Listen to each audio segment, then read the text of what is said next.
think there's so many like extra threads that have been thrown up by the situation in particular, which make it more complicated than before. I think that if Inter play last weekend and beat Sampdoria, they're 3 points behind Juventus because they haven't played that. Sure, they've got the game in hand, but right now they are 6 points behind. Yeah. So if they lose this game now, it feels Ronaldo catastrophic. penalty in the 87th minute, and you're 9 points everyone back. keeps talking Right. about this in a way that's suggesting that, oh, what a terrible thing to have happened. But they also are well rested. They're coming into this match without the anxiety of having lost a game, and like you never know. Well, like maybe this is a great thing. Well, for them. they might yet lose to Ludogorets, in which case they could. anxiety might come back. I just kind of feel like that's not going to happen. I mean, right? there's also the opposite point, which is if this game is behind closed doors, that's a huge loss to Juventus. Like, Juventus have only lost away from home this season. Like, their home is their fortress. It has been ever since they got that stadium built. If you have to play it without fans, of course that's a huge damage to you. So it is for both of them. Yeah, of But course. I'm just saying, in terms of the game pressure, I think for Inter, even to play for a draw here feels worse as long as you have that 6 point gap.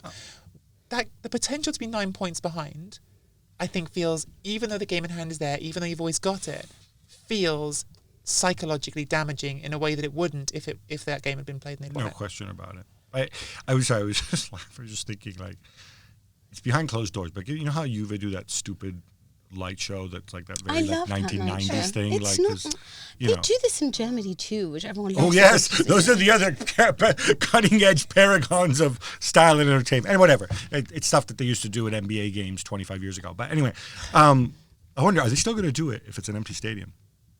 Because presumably they paid for it. Not. But they've paid for it. Why not? Well, who are they going to do it for? The players? the one cameraman who's there with like a mask on. There will be, behind closed doors normally doesn't mean no press. So I imagine there'll be press there. Even I'm sure the press will be entertained, yeah. Listen, obviously I've never believed in Conte sides against, like quality play. And that's not going to be a problem here. This is exactly what that's exactly where the point is, And they've beaten, I think, only one team in the top 5. The others are basically mostly draws or a loss. So, but considering the way that Juventus are playing, considering the fact that they seem to be regressing rather than progressing, is this a potential, loss really for Juve? Of course. Honestly, this game to me feels incredibly unpredictable. Because Juventus, if they're as poor as they were against Lyon, could lose to anybody. I mean, they were really poor. But Chiellini will be back. But I don't trust Inter either. Like, I don't have some massive faith in the Inter side the way they've played lately. So I have trust in Chiellini because with him on the pitch, they didn't concede to Spal. There's an argument that because when teams defend, like obviously in modern football, it's much more about imposing yourself on the opposition, right? And then that often means that teams that attack all the time aren't that comfortable when they just sit deep and defend, right? Juve under Allegri, like Atletico Madrid, were very comfortable sitting back and defending. De Ligt, obviously, he didn't do that at Ajax. He's still learning that, right? So if you go Bonucci-Chiellini, you might actually have a situation where those two guys say, hey, everybody just sit deep and defend. Let's ride it out. And let's wait for Cristiano. And it might actually work. And so you think they'll take that approach? I'm not suggesting that, but I'm thinking if I were Sarri, I might be more comfortable doing that, given that Chiellini, because if I'm going to play a higher line with Chiellini, who's only just back from injury, who's older, and who hasn't had time to work on the movements involved in a high line, with Bonucci. Why not just Chiellini and De Ligt?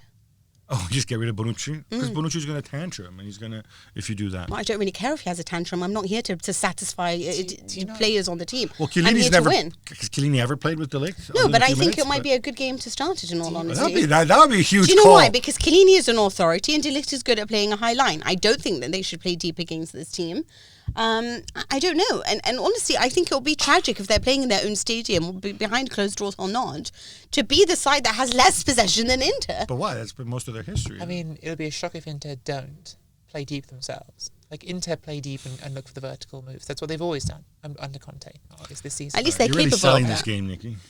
But I think it's a fascinating game. Playing deep doesn't mean being boring. Like, Lazio play deep; they're brilliant. Like, no, that's not So boring we're to play Allegri's deep. side, No, yeah. like it's no, nonsense. the Lazio is necessarily laugh-a-minute entertainment, but yeah, They it's are more. so entertaining. Lazio are They pretty play fun this well. season.